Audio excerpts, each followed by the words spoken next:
प्रिय दोस्तों नमस्कार, स्वागत है आपका।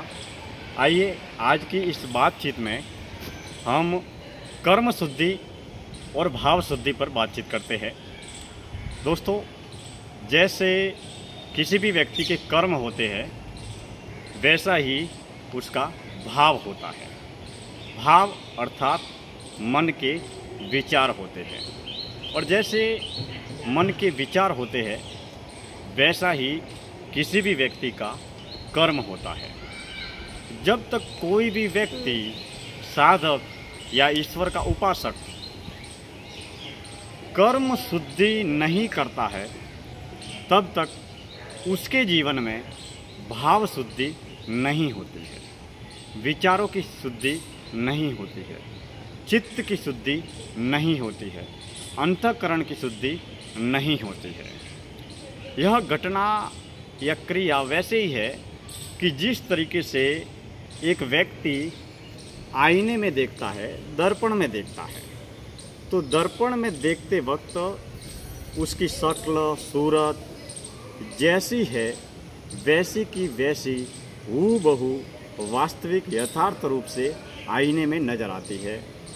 तो जैसे जिस व्यक्ति के कर्म होंगे वैसे ही उसके मन में भावों का जन्म होगा, विचारों का जन्म होगा, और जैसे विचारों का जन्म होगा, जैसे किसी भी व्यक्ति के भाव होंगे वैसे ही वह व्यक्ति कर्म करेगा। अर्थात भाव और कर्म दोनों एक दूसरे के पूरक हैं। अगर हमारे जीवन में हर कर्म का निर्माण विचार से होता है, भाव से होता है, तो हम यह मानते हैं कि कोई भी व्यक्ति अच्छा भला बुरा छोटा बड़ा जो भी जैसा भी कर्म करता है तो वो मन के विचारों के जरिए करता है। अर्थात हर कर्म का जन्म मन के विचार से हो रहा है। मगर जब कर्म का जन्म मन के विचार से हो रहा है तो चिंतनीय सवाल ये उठता है कि जो विचार है उसका जन्म कैसे हो रहा है। अब विचार का जन्म पंच इंद्रियों के द्वारा उपजे हुए ज्ञान से होता है। हम जैसा देखते हैं, जैसा सुनते हैं, जैसा सोचते हैं, जैसा बोलते हैं, वैसे ही विचारों का जन्म होता है, और जैसे विचार होते हैं, जैसे भाव होते हैं, वैसा ही हर व्यक्ति कर्म करता है।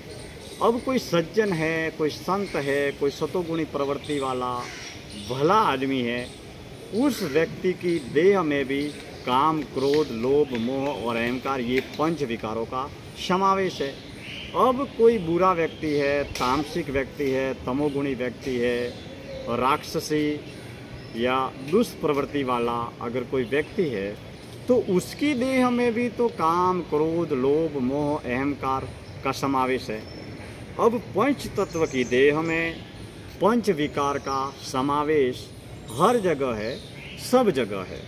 अब जो व्यक्ति जिस वातावरण में पलता है, बढ़ता है, रहता है, जीवन जीता है, उसकी जो पंच इंद्रियां है वो जिस वातावरण में रहती है, जैसे वातावरण में रहकर जीकर वो अपना जीवन यापन करता है, घर में, परिवार में, मित्रों के साथ, दोस्तों के साथ, समाज में, धर्म में, जिस तरीके की ऊर्जा शक्ति के साथ में वो रहता है वैसे ही पंच इंद्रियों का निर्माण होता है, वैसे ही पंच इंद्रियां कार्य करती है। उन्हीं पंच इंद्रियों से वैसे ही मन और भाव का निर्माण होता है, और उसी जरिए भाव के जरिए कर्म का निर्माण होता है। अभी कर्मों में भी हर व्यक्ति कोई तमोगुणी है, कोई रजोगुणी है, कोई सतोगुणी है, तो जिस तरीके का गुण होता है वैसा ही वह व्यक्ति कार्य करता है, और उसी के अनुरूप हमारे मन का, बुद्धि का, विचार का, ज्ञान का और चेतना का निर्माण होता है।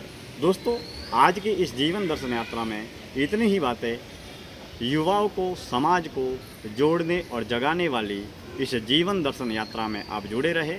हम आने वाले दौर में अन्य नए नए विषयों को लेकर हम आपसे रूबरू होते रहेंगे। आप हमसे जुड़े हैं, इसके लिए मैं दिनेश्वर माली आप सभी का तहे दिल से हार्दिक आभार व्यक्त करता हूं। हमारे YouTube चैनल दिनेश्वर माली ऑफिशियल से जितने भी बंधु मित्रगण जुड़े हैं, उन सभी का मैं तहे दिल से आभार व्यक्त करता हूँ। बहुत बहुत धन्यवाद।